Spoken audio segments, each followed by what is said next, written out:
اعوذ باللہ من الشیطان الرجیم بسم اللہ الرحمن الرحیم ویورز السلام علیکم ویورز میں ہوں آپ کا میزبان سید احمد سمیع اور آپ دیکھ رہے ہیں سید احمد سمیع یوٹیوب چینل راولپنڈی اسلام آباد سے ویورز آپ کو مختلف ذرائع سے اور خبروں سے معلوم ہوا ہوگا کہ عمران خان صاحب ایک غیر ملکی دورے رشیا یعنی کہ روس جس کو کہتے ہیں سوویت یونین جا رہے ہیں اور کل سوویت یونین کے ایک صحافی نے ان سے انٹرویو بھی کیا سوویت یونین کے بارے میں کہ آپ اور بڑا واضح انہوں نے اس کا پیغام دیا کہ ہم ساری جو دنیا کی طاقتیں ہیں ان کے ساتھ ہم مساوات کی بنیاد کے اوپر تعلقات چاہتے ہیں اور کشمیر کے اوپر جب ان سے سوال پوچھا گیا تو انہوں نے کہا جی مسئلہ کشمیر اقوام متحدہ کے اندر ایک مقدمہ ہے اور وہ ابھی تک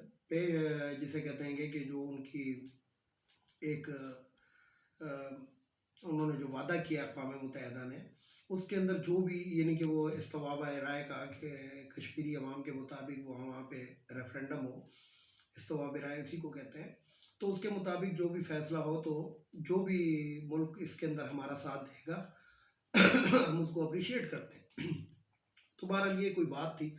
اور بڑا زبردست قسم کا دبنگ قسم کا جسے کہتے ہیں کہ انٹرویو دیا اور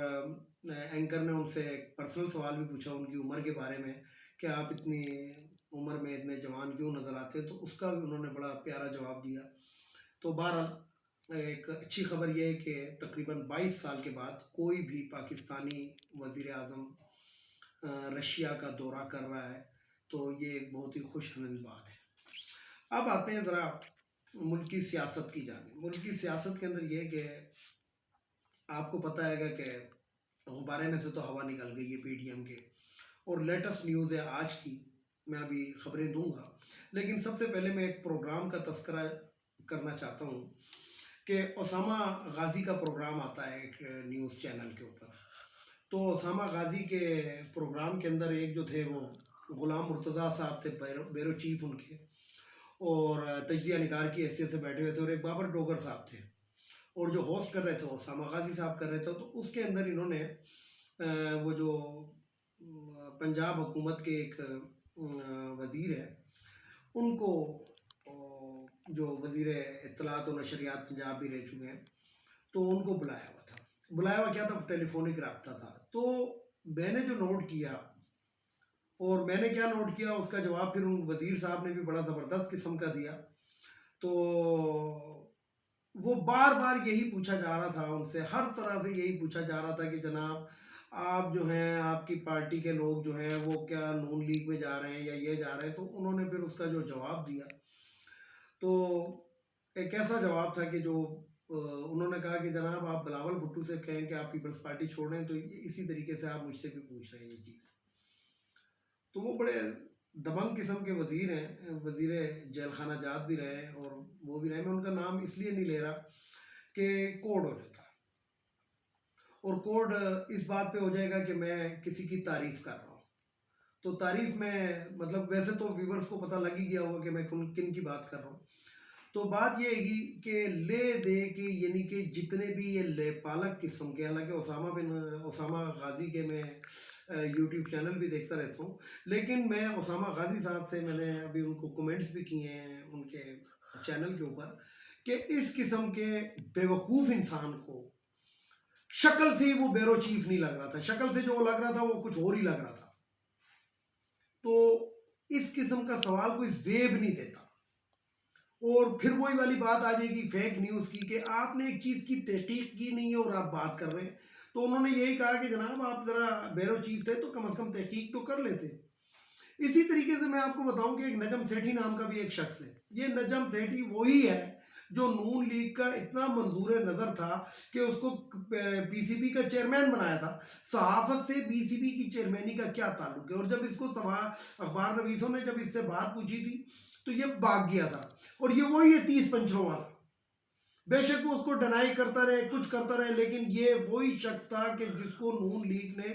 نگران وزیر اعلیٰ لگوایا تھا پنجاب کے اندر اور اس کا خمیازہ کیا بھگتا تھا کہ 5 سال کے اندر جو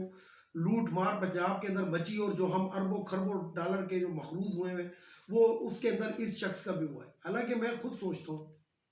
کہ ایک صحافی کا کیا تعلق تھا کہ اس کو نگران وزیر اعلیٰ بنایا گیا. پھر اس کے بعد اس کو جب وہ حکومت آ جاتی ہے نون لیگ کی تو پھر اس کو پی سی بی کا چیئرمین بنایا گیا پاکستان کرکٹ بورڈ کا. اور جو کچھ اس نے کرکٹ بورڈ کے اندر کیا وہ آپ کو پتا. بہرحال وہ ابھی پھنسا کیسے کہ آج اس کی ایک درخواست جو تھی وہ مسترد کی ہے لاہور ہائی کورٹ نے. وہ کس بات پہ مسترد کی ہے کہ اس کے اوپر حد تک کہ عزت کا ایک دعویٰ نہیں، سوری لاہور ہائی کورٹ نے نہیں کی. لاہور ہائی کورٹ تو مسترد کرتا ہی نہیں اس طرح کی درخواستیں. وہ تو آپ کو پتا ہے کہ ان کا ایک میجسٹریٹ تھے،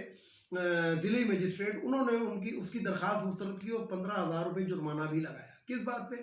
کہ اس نے عمران خان کے بارے میں کچھ باتیں کی تھی. یہ تقریباً 2019 کا کیس ہے جو ابھی تک عدالت کے اندر چل رہا ہے. تو عمران خان صاحب نے اس پہ حد تک کہ عزت کا دعویٰ کیا تھا. ظاہری بات ہے جو اس پرسنالٹی کے یا وزیر اعظم کے حساب سے اسی کی ویلیو لگنی چاہیے تو وہ کوئی کروڑوں روپے کا یا اربوں روپے کا بہرحال وہ حد تک کہ عزت کا دعویٰ ہے.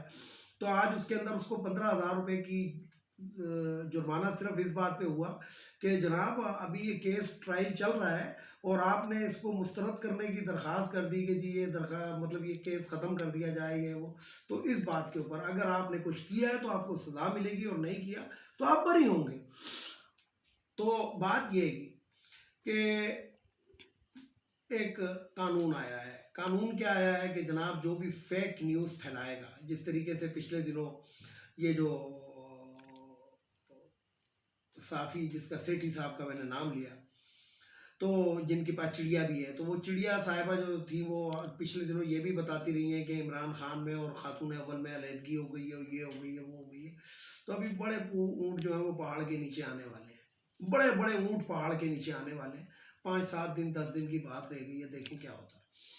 اب بات یہ ہے کہ فیک نیوز سے تکلیف کن لوگوں کو ہے؟ فیک نیوز سے تکلیف ہی ان لوگوں کو ہے جو فیک نیوز پھیلاتے ہیں، جو بولتے جھوٹ ہیں، جن کا اٹھنا بیٹھنا بچھونا اوڑھنا یہ سب کچھ جھوٹ پہ مبنی ہے، تو وہی فیک نیوز سے ڈر رہے ہیں. تو صحافی کا یہ کام نہیں ہے کہ وہ جناب جھوٹ بولے کسی کو فائدہ پہنچانے کے لیے. اچھا مزے کی بات یہ کہ ایک جھوٹ سے وہ اپنی جو اپوننٹ پارٹی ہوتی ہے اس کو نقصان پہنچا چکے ہوتے ہیں. اپوزٹ پارٹی کو نقصان پہنچا دیتے ہیں اور اس کے بعد کہتے ہیں نہیں جی میرے تو ذرائع نے بتایا تھا اور میں معذرت چاہتا ہوں. یہ نہیں کہ آپ کسی کی عزت اچھال دیں، آپ کسی کی جسے کہتے ہیں جو مرضی کر دیں اور اس کے بعد کہیں کہ نہیں جی میں معذرت چاہتا ہوں. تو معذرت اب ایسے نہیں ہوگی، اب تو سلاخوں کے پیچھے آپ کو جانا پڑے گا بھائی. جتنے بھی لوگ ہیں جتنی بھی فیک نیوزیں پھیلاتے ہیں اور آئندہ اگر پھیلاؤ گے تو جو ہوگا وہ دیکھا جائے گا. یہ نہیں کہ میں آپ کو اس کا ایک چھوٹی سی مثال دیتا ہوں. پاکستان پیپلز پارٹی کی حکومت تھی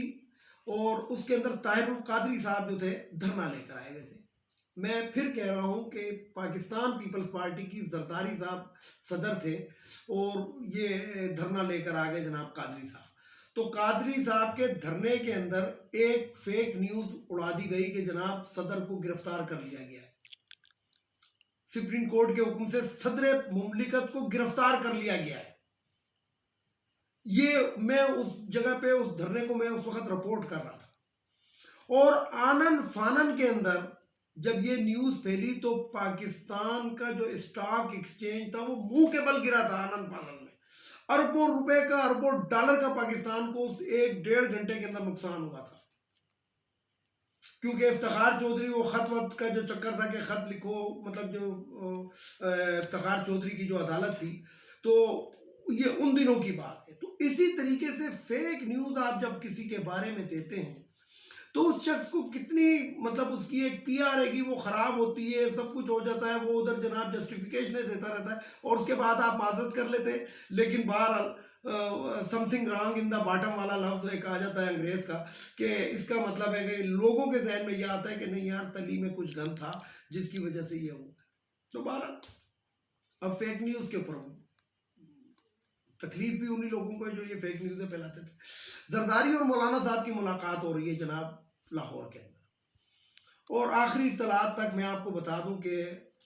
دال جو ہے وہ جوتوں میں بٹ رہی ہے. کیونکہ جو مولانا ہے وہ نواز شریف اور مریم نواز کی توتی کی طرح بول رہا ہے کہ جناب نہیں پہلے مرکز میں حکومت گراؤ.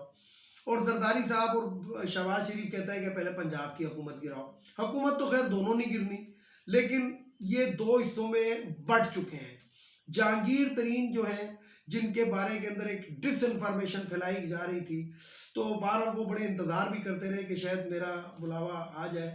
خان صاحب کی طرف سے، لیکن خان صاحب نے ابھی تک ان کو کال نہیں کیا یا رابطہ نہیں کیا. تو انہوں نے اس میں بہتری یہی سمجھی کہ اپنے ترجمان کو آگے کیا کہ آپ بتا دیں کہ میں حکومت کے ساتھ تھا اور حکومت کے ساتھ ہوں. اور اس کے بعد وہ بیماری ہو کر وہ ہاسپٹلائز ہو گئے،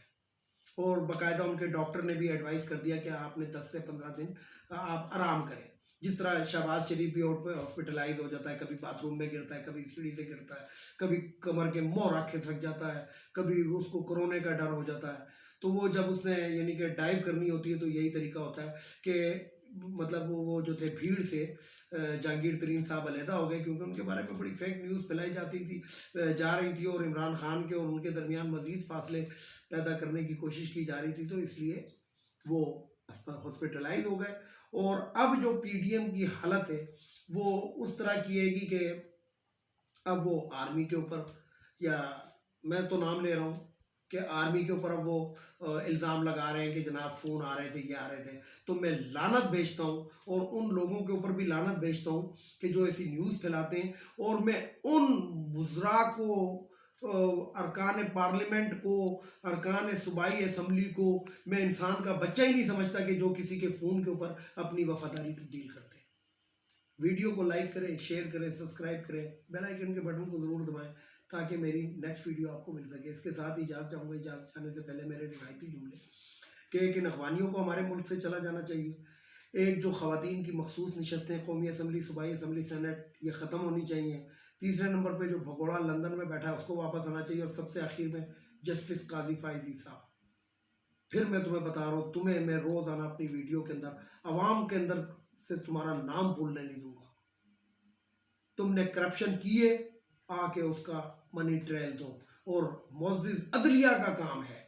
سپریم کورٹ کے چیف جسٹس آف پاکستان کا کام ہے کہ اس چیز کو دیکھیں، اپنے کرپٹ جج کو دیکھیں، اس کی بیوی کے آنسوؤں کو نہ دیکھیں. اس کے ساتھ ہی اجازت چاہوں گا تمام دیکھنے والے سننے والوں کو. اللہ حافظ. اور آخر میں وہی نعرہ، پاکستان زندہ باد.